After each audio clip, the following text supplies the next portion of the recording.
Shalom, Bapak Ibu Saudara. Bersama dengan saya Pendeta Paul Watuseke, kita akan merenungkan sebagian pada firman Tuhan. Tapi sebelum kita baca merenungkan, mari Bapak Ibu Saudara kita satu di dalam doa. Bapa Sorgawi, Bapa di dalam nama Tuhan Yesus Kristus, kami bersyukur saat ini Tuhan oleh karena kemurahan kasih pertolongan penyertaan-Mu Tuhan Yesus. Kami boleh ada sebagaimana kami ada saat ini. Lebih daripada itu Tuhan, Engkau beri kesempatan lagi bagi kami untuk mendengar kebenaran firman-Mu. Babnya Tuhan, mari persiapkan sekalian kami Tuhan. Oh, khusus hamba-Mu yang nanti akan menyampaikan firman-Mu. Biarlah ya Roh Kudus Engkau urapi dia secara khusus. Biarlah dia ada keberanian untuk mengungkap rahasia kebenaran firman-Mu. Firman-Mu akan memberikan kekuatan, kemampuan, pengharapan bagi kami. Terima kasih banyak Tuhan. Kami tidak izinkan kuasa kegelapan coba-coba mengganggu, menghalangi, merintangi pemberitaan firman-Mu. Kami tolak dia di dalam nama Yesus. Tuhan, Engkau hancurkan kuasanya. Kawali pagi hari kami ini kuasa dalam. Kami ada damai sejahtera. Terima kasih banyak Tuhan. Bersabdalah Engkau, kami siap sedia untuk mendengarkannya. Dalam nama Yesus kami berdoa. Haleluya. Amin. Mari Bapak Ibu Saudara, saya tetap akan lanjutkan di dalam kitab Wahyu ini, dan saat ini kita sudah masuk pada Wahyu pasal 13.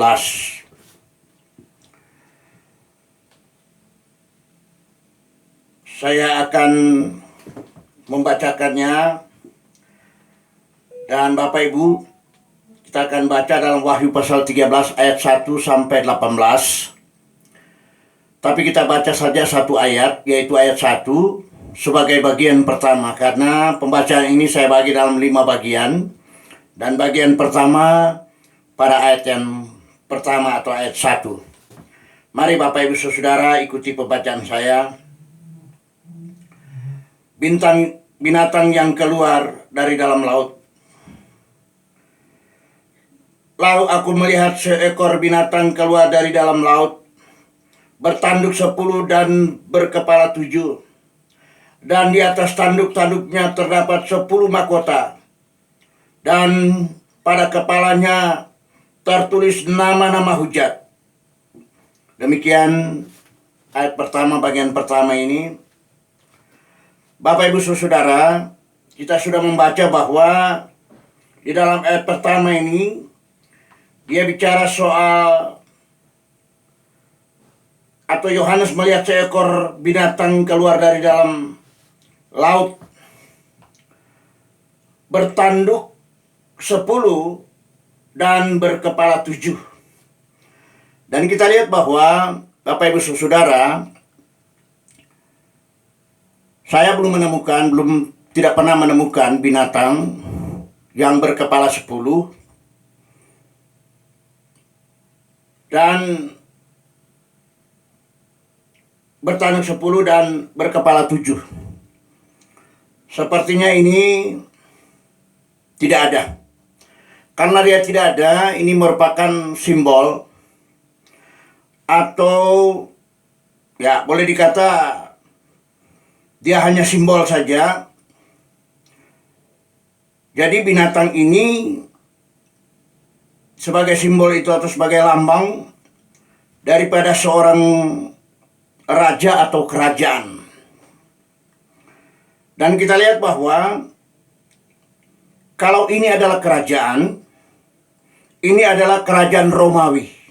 Sekali lagi, dalam ayat pertama ini, kalau ini yang dimaksudkan dengan kerajaan, dia adalah kerajaan Romawi. Nanti kita bahas. Yang akan bangkit kembali.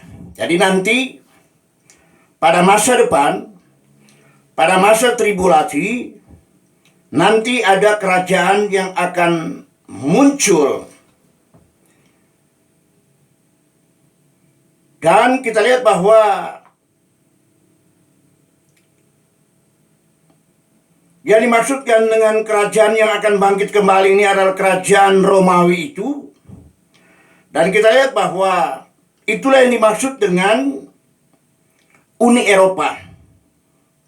Dan kita lihat bahwa Uni Eropa itu hari ini, sampai saat ini, dia ada 27 negara yang tergabung dalam Uni Eropa ini. Sementara firman Tuhan mengatakan, di dalam ayat 1 tadi, bertanduk 10 dan berkepala 7. Dan kita lihat bahwa yang dimaksud dengan 10 bertanduk 10-nya 10 raja. 10 raja yang nanti akan tergabung di dalam kerajaan Romawi yang nanti akan bangkit pada masa depan itu. Saya mau sampaikan dulu yang dimaksud dengan masa depan itu adalah masa tribulasi. Berulang kali saya katakan bahwa ini pasal 13 ini mulai dari pasal 6 memang banyak hamba Tuhan. Mulai dari pasal 6 dia katakan bahwa yang dimaksud orang-orang kudus di dalam Wahyu itu adalah saya dan saudara. Tidak. Orang-orang kudus yang dimaksudkan pada pasal 6 sampai 18 itu adalah orang-orang yang diselamatkan pada masa tribulasi. Yaitu 3 tahun setengah itu atau 42 bulan itu. Dan 42 bulan itu nanti kita lihat sebentar adalah masa antikris. Karena 7 tahun itu dibagi 2. 3 masa setengah atau 3 tahun setengah itu adalah masa antikris. Dan 3 tahun setengah kedua itu adalah masa hukuman. Tapi ini belum neraka. Dan Bapak Ibu Saudara, kita lihat bahwa di dalam ayat 1 atau kita sebentar membahas tentang ayat 1 ini. Bila itu dilambangkan sebagai seorang raja, maka raja ini adalah antikris. Kali lagi, kalau ini lambang atau simbol ini yang dimaksudkan dengan raja, dialah antikris. Dan dia akan nanti memimpin Uni Eropa itu. Jadi, sekali lagi, yang nanti akan memimpin Uni Eropa itu, tadi saya sudah katakan ada 27 negara. Tahun lalu 28.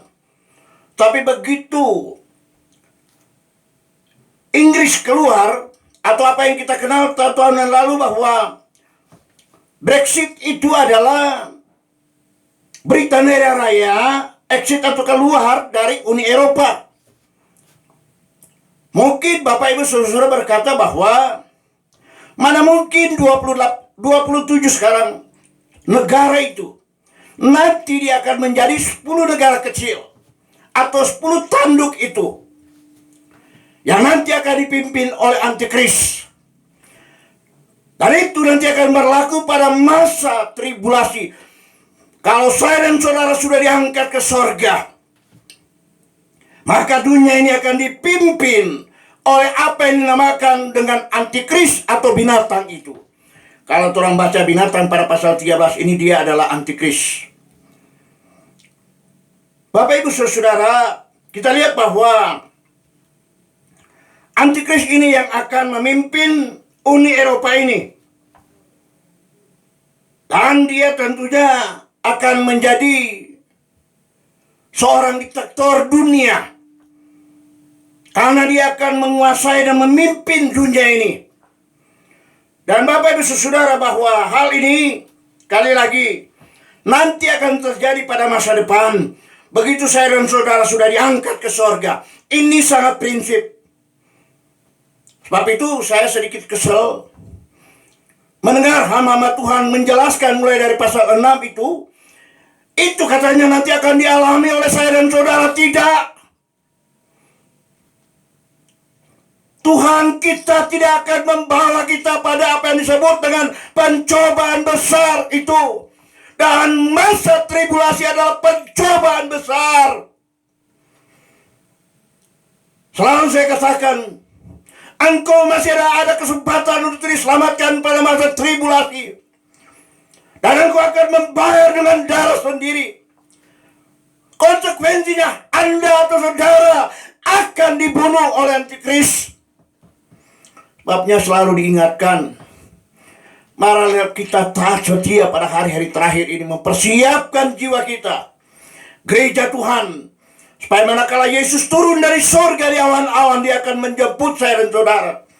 Kita akan tinggalkan dunia ini, karena dunia ini akan dipimpin oleh antikris. Kita lihat bahwa tadi 28 negara itu tinggal 27 hari ini karena Inggris sudah keluar dari Uni Eropa. Mungkin ada yang mengatakan ini masih ada 27. Kapan dia untuk menjadi 10? Kalau firman Tuhan mengatakan satu waktu ini akan tinggal 10 negara, 10 kerajaan, ini akan terjadi. Dan kita akan lihat nanti bagaimana nubuatan firman Tuhan yang sudah disampaikan. Ya dan amin, dia akan terjadi. Dan kita lihat bahwa seorang antikris ini, dia tinggal di salah satu negara yang ada di Uni Eropa. Ini antikris, dia sudah ada. Dia sedang aktif dalam politik, tetapi dia belum menyatakan diri. Tetapi dalam segala aktivitasnya, dia sudah ada dan dia ada di negara yang ada di Uni Eropa ini. Dan kita lihat bahwa 7 kepala dan 10 tanduk yang kita sudah baca dalam ayat pertama itu, sebagaimana juga dalam pasal 17, firman Tuhan juga menjelaskan tentang kerajaan-kerajaan yang nanti akan ada pada masa itu. Dan kita lihat sekali lagi, janin dari kerajaan ini adalah Uni Eropa. Sudah ada. Dan kita lihat bahwa negara-negara kecil yang 10 ini nanti akan bergabung. Dan dia nanti akan dipimpin oleh kerajaan Romawi yang akan bangkit pada masa tribulasi itu. Ini bagian pertama. Kemudian bagian yang kedua, ayat 2 sampai 4. Kita melihat bahwa di dalam ayat 2 menyebutkan tentang naga. Saya baca dulu. Binatang yang kulihat, ayat 2. Binatang yang kulihat itu seperti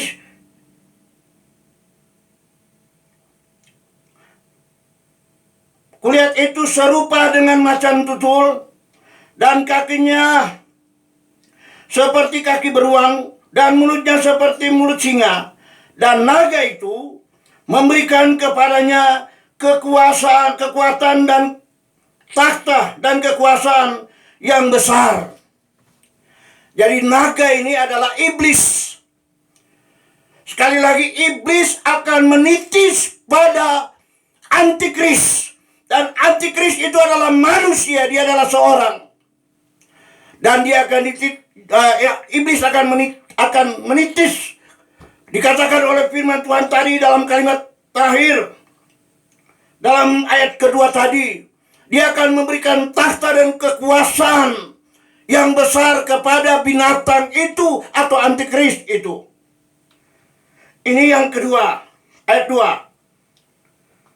Dan ayat yang ketiga, maka tampaklah kepadaku, atau Yohanes melihat tampak kepadaku satu dari kepala-kepalanya seperti kena luka yang membahayakan hidupnya, tetapi luka yang membahayakan hidupnya itu sembuh. Seluruh dunia heran lalu mengikuti binatang itu. Seluruh dunia yang dimaksudkan manusia. Tribulasi pada waktu itu heran. Karena dia yang sudah terluka sudah sembuh. Mereka heran. Manusia tribulasi pada waktu itu. Tentu yang heran dan menyembah dia adalah mereka yang tidak akan diselamatkan. Karena orang Kristen tribulasi banyak yang diselamatkan karena mereka membayar dengan darah mereka sendiri. Mereka akan dibunuh oleh Antikris. Ayat 4. Dan mereka menyembah naga itu karena ia memberikan kekuatan kepada binatang itu.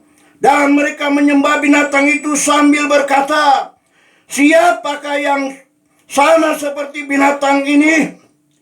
Dan siapakah yang dapat berperang melawan dia? Mereka sangat mengakui. Mereka tersanjung.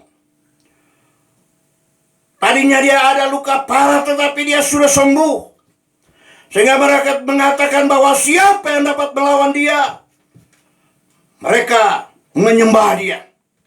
Yaitu manusia tribulasi. Yang tertinggal, yang tidak percaya kepada Tuhan Yesus. Ayat 5.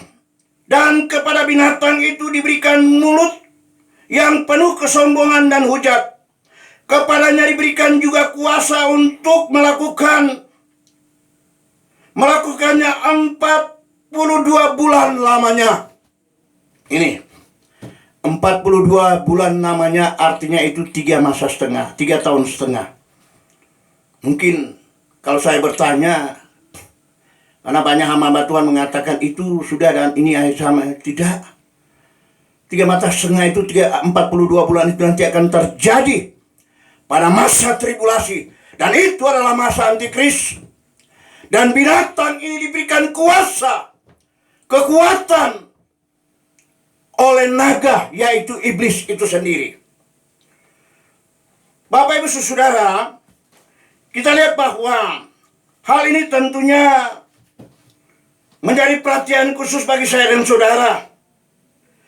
Dan kita lihat di dalam ayat yang ke-5 sampai 10, Antikris akan berkuasa pada masa tribulasi itu.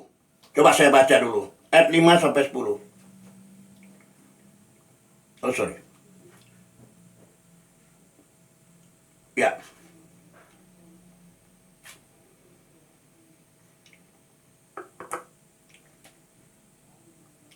Dan kepada binatang itu diberikan mulut yang penuh kesombongan dan hujat. Kepadanya diberikan juga kuasa untuk melakukannya 40 bulan lamanya. Lalu ia membuka mulutnya untuk menghujat Allah dan menghujat namanya dan kemah kediamannya dan semua mereka yang diam di sorga. Dan diperkenankan untuk berperang melawan orang-orang kudus. Ini orang-orang kudus, bukan saya dan saudara. Orang-orang kudus ini adalah mereka yang selamat pada masa tribulasi. Mereka ada kesempatan. Kalau Anda tidak bertobat hari ini, Tuhan datang sebentar malam. Sebentar malam juga engkau akan balas. Engkau akan membayar dengan darah sendiri pada masa tribulasi. Karena begitu pengangkatan orang percaya, periode 3 tahun setengah 42 bulan lamanya, yaitu masa Antikris mulai berlaku. Dan di sini disebutkan orang kudus dan semua orang, ayat 7. Dan ia diperkenankan untuk berperang melawan orang-orang kudus dan untuk mengalahkan mereka. Orang-orang Kristen yang bertobat, yang diselamatkan, yang percaya kepada Yesus pada masa tribulasi, kata firman Tuhan, mereka akan kalah. Kenapa mereka akan kalah? Karena mereka akan dibunuh oleh Antikris. Itu yang benar, Bapak Ibu Saudara-saudara. Jangan putar-putar, harus kembali kepada kebenaran firman Tuhan. Banyak hamba Tuhan coba-coba menafsirkan bahwa itulah hari ini, tahun ini. Dan itu sudah terjadi. Dan katanya akan dialami oleh setiap orang percaya. Tidak. No, tidak. Oleh sebab itu Tuhan tuntut bagi saya dan saudara taatlah dan setia pada hari-hari terakhir ini sebelum pengangkatan orang percaya. Kita diberi kesempatan untuk merubah, memperbaiki hidup kita, terutama jiwa kita.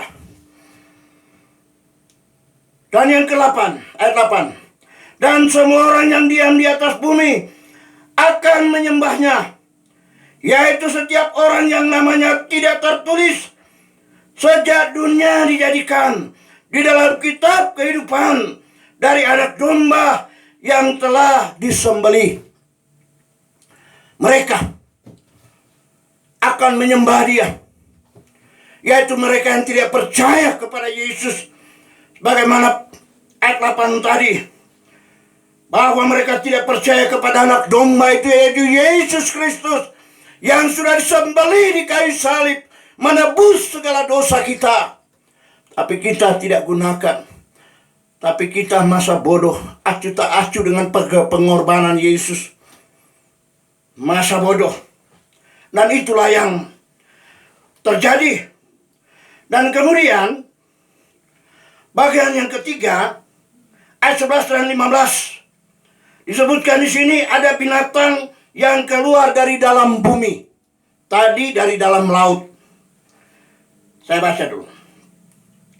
Ayat 11 sampai 15. Binatang yang keluar dari dalam bumi. Dan aku melihat seekor binatang lain keluar dari dalam bumi, dan bertanduk dua sama seperti anak domba. Dan dia berbicara seperti seekor naga. Dan seluruh kuasa binatang yang pertama itu dijalankannya di depan matanya. Ia menyebabkan seluruh bumi dan semua penghuninya menyembah binatang pertama yang luka parahnya telah sembuh.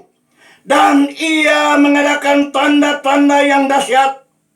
Bahkan ia menurunkan api dari langit ke bumi di depan mata semua orang. Ia menyesatkan mereka yang diam di bumi dengan tanda-tanda yang telah diberikan kepadanya untuk dilakukannya di depan mata binatang itu. Dan ia menyuruh mereka yang diam di bumi supaya mereka mendirikan patung untuk menghormati binatang yang luka oleh pedang, namun yang telah hidup. 15. Dan kepadanya diberikan kuasa untuk memberikan nyawa kepada patung binatang itu, sehingga patung binatang itu bicara juga dan bertindak begitu rupa, sehingga semua orang yang tidak menyembah patung binatang itu dibunuh. Ini. Jadi, nabi palsu tadi, binatang yang keluar dari dalam bumi itu, dia perintahkan kepada manusia yang ada di bumi pada waktu yang ada di bumi, buat patung untuk, sini disebutkan. Dan ia menyuruh mereka atau orang yang ada di bumi, yang diam di bumi, supaya mereka mendirikan patung untuk menghormati binatang itu. Jadi dia suruh bikin patung baru dihormati. Lanjutnya,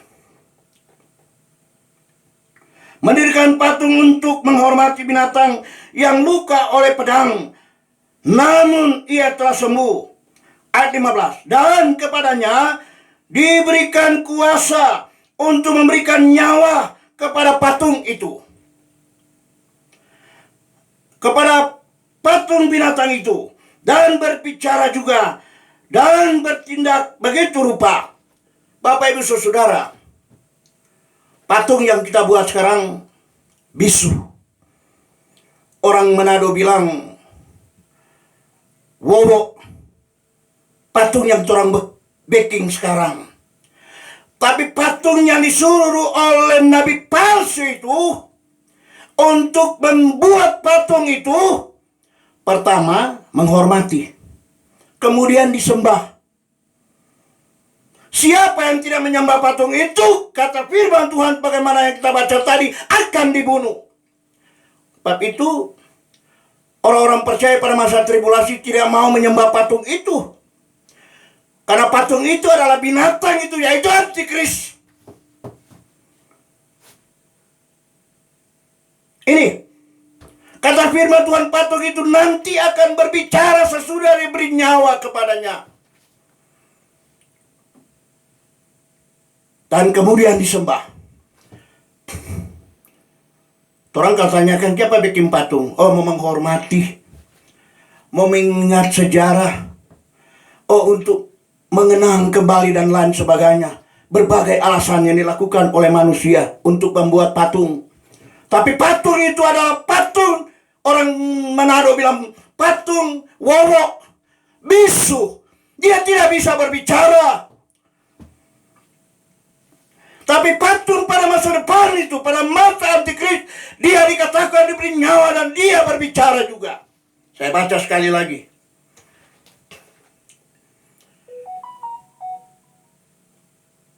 Dan kepadanya diberikan kuasa kepada nabi palsu ini. Dan kepadanya diberikan kuasa untuk memberikan nyawa kepada patung binatang itu, sehingga patung binatang itu berbicara juga. Luar biasa. Dia perlihatkan tanda dan mujizatnya. Si nabi palsu ini juga. Begitu rupa sehingga semua orang yang tidak menyembah patung itu dibunuh. Yaitu mereka yang kalau Tuhan datang sebentar tertinggal, mereka balas, bayar dengan darah sendiri. Mereka akan dibunuh. Ini firman Tuhan mengatakan, mereka akan dibunuh kalau tidak menyembah patung itu. Patung binatang itu, patung daripada antikris itu, yang disuruh oleh nabi palsu untuk membuatnya. Para manusia disuruh untuk membuatnya. Bapak Ibu Saudara, di dalam ayat yang terakhir, bagian yang terakhir, yaitu ayat 16 sampai 18, kita lihat bagi yang mau menyembah antikris itu diberi tanda di dahi dan di tangannya. Ini, coba saya baca dulu. 16 sampai 18. Dan ia menyebabkan sehingga kepada semua orang, kecil atau besar, kaya atau miskin, merdeka atau hamba, diberi tanda pada tangan kanannya atau pada dahinya. Tanda apa itu? 666. Itulah tanda antikris. Dan tidak seorang pun yang dapat membeli atau menjual selain daripada mereka yang memakai tanda itu, yaitu nama binatang itu atau bilangan namanya. Nggak bisa beli, nggak bisa belanja, nggak bisa menjual. Yang tidak diberi tanda 66 itu atau tanda antikris itu pada masa tribulasi. Dan kita lihat bahwa ini yang disebut oleh firman Tuhan bahwa masa tribulasi adalah pencobaan besar yang akan dihadapi oleh orang Kristen tribulasi pada waktu itu. Mereka harus bayar dengan darahnya sendiri. Ini konsekuensi daripada mereka mengabaikan. Mereka acuh-acuh terhadap Yesus. Mereka tidak mempercaya sungguh kepada Tuhan Yesus. Inilah kesempatan bagi saya dan saudara. Percaya sungguh kepadanya. Supaya jangan sampai kita tertinggal. Dan kita akan mengalami masa tribulasi itu. Mengerikan Bapak Ibu Saudara-saudara. Tetapi kalau toh kita akan alami itu, tentunya sekali lagi kita bayar dengan darah sendiri. Tapi berdoalah, mintalah, jangan sampai kita mengalami itu. Biarlah waktu-waktu yang sisa ini kita gunakan sebaik-baiknya, mengiring dan melayani Tuhan. Karena tanda kedatangannya sudah jelas dan sudah sangat singkat. Waktu-waktu yang sisa ini gunakan sebaik-baiknya mengiring dan melayani Tuhan. Ayat yang terakhir 18. Yang penting di sini ialah hikmat. Barang siapa yang bijaksana, baiklah ia menghitung bilangan binatang itu, karena bilangan itu adalah bilangan seorang manusia. Dan bilangannya ialah 666. 666. Ini jelas Bapak Ibu Saudara. Sebabnya kita yang percaya kepadanya, nah perlu kita takut dengan masa tribulasi itu, asalkan kita siap sedia dan taat setia kepada Tuhan, berjuang dan berjuang dan berjuang. Melayani firman-Nya, melayani pekerjaan Tuhan. Apa yang Tuhan kehendaki kita lakukan, lakukanlah dengan taat dan setia. Karena waktu kita sudah sangat singkat Bapak Ibu Saudara. Dia segera akan datang. Dan kita tidak akan masuk pada masa tribulasi itu. Bagaimana kita sudah baca renungkan bersama-sama. Bahwa binatang itu, yaitu antikris, yaitu dia sudah siap dan dia sedang melakukan, dia aktif dalam dunia politik hari-hari ini. Dan dia ada di salah satu negara yang ada di Uni Eropa. Dan Bapak Ibu Saudara, ini suatu peringatan bagi saya dan saudara untuk taat setia mengiring dia. Amin. Mari kita berdoa Bapak Ibu Saudara. Bapa Surgawi, Bapa di dalam nama Tuhan Yesus Kristus, kami bersyukur Engkau beri kesempatan bagi kami mendengarkan kebenaran firman-Mu. Doa kami Roh Kudus, meteraikan firman-Mu dalam hati pikiran kami, supaya kami ada kekuatan, kami ada ketaatan, kesetiaan, dan kami menggunakan waktu yang sisa ini untuk melayani, mengiring Engkau, percaya sungguh kepadamu Tuhan. Terima kasih banyak Tuhan, Engkau peringatkan kembali rahasia kebenaran firman yang Engkau boleh ungkapkan bagi kami Tuhan, dapat mempersiapkan jiwa kami untuk hari kedatangan-Mu. Terima kasih banyak Tuhan, terima kasih.